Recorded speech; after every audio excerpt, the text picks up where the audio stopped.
آسان 6 صفات۔ نمبر 1، ایمان۔ ایمان کے بول ہے لا الہ الا اللہ محمد الرسول اللہ۔ ہر ایمان والے کو اس کا یاد کرنا بھی ضروری ہے اور اس کو صحیح کرنا بھی ضروری ہے اور اس کے معنی اور مطلب جاننا بھی ضروری ہے۔ زبان اس کی اظہار کی جگہ ہے اور دل اس کے اقرار کی جگہ ہے۔ محنت کر کے اس ایمان کو ہمارے دلوں میں اتارنا ہے۔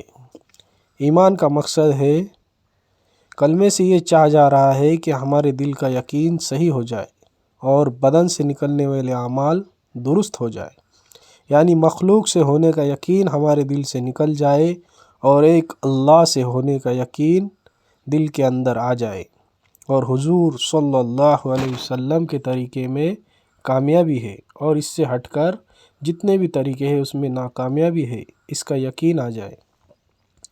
اللہ تعالیٰ نے جتنی نعمتیں بنائی ہیں ان تمام نعمتوں میں سے سب سے قیمتی نعمت ایمان ہے۔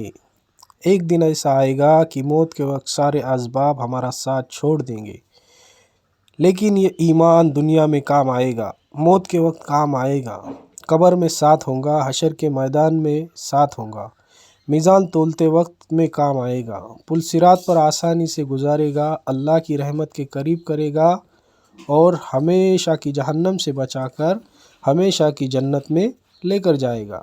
ایمان میں ٹھہراؤ نہیں ہے، ایمان ایک سطح پر نہیں رہتا۔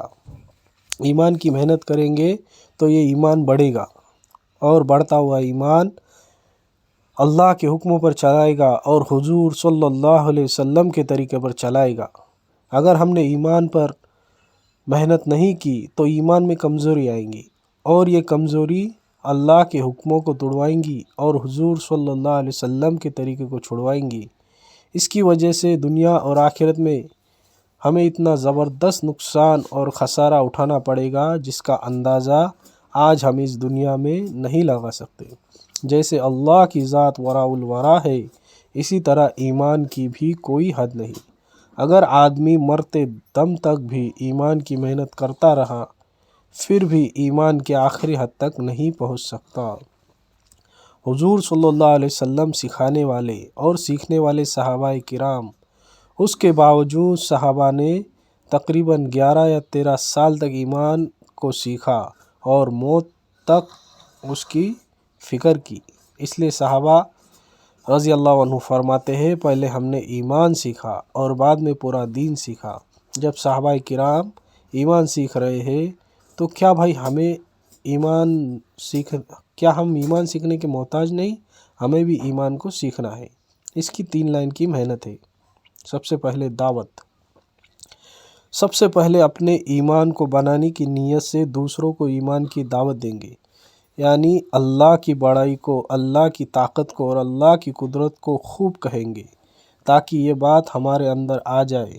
اس لیے اپنی ذات سے مشق کریں گے تاکہ ہمارا بگڑا ہوا ایمان درست ہو جائے اور شرک کی بنیاد ختم ہو جائے۔ نمبر 2، اس کلمے میں 2 باتیں ہیں، ایک نفی ہے، دوسرے اثبات ہے۔ جیسے لا الہ نفی اور الا اللہ اثبات۔ نفی یعنی انکار، اثبات یعنی اقرار۔